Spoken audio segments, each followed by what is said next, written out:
В Ижме на храме Преображения Господня установили новый купол. Строительство его, заметим, началось в 1803 году и длилось четверть века. Однако при советах церковь передали под склад сельского потребобщества, а в годы перестройки исторический памятник и вовсе забросили.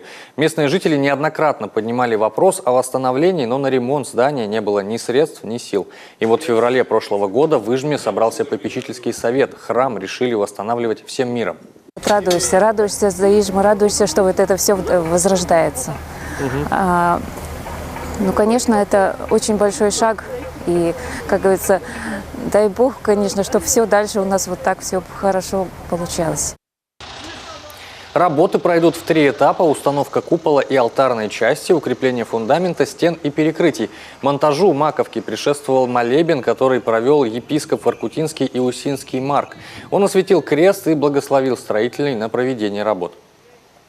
Учитывая такие общие тенденции, какие сейчас в мире идут, вот если взять Западную Европу, как бы коренное население Европы, традиционное, я бы сказал, точнее, оно отказывается от своих духовных основ, то есть от христианской веры, то, слава Богу, в нашей стране, и вот в частности в селе Ижма, мы видим, как люди возвращаются к вере православной, к своим духовным истокам. Общая стоимость работ с учетом разработки проекта, экспертизы и благоустройства территории составляет 76 миллионов рублей. На первом этапе главным инвестором выступили нефтяники при поддержке главы региона. Средства выделены в рамках соглашения о сотрудничестве между республикой и Лукойлом.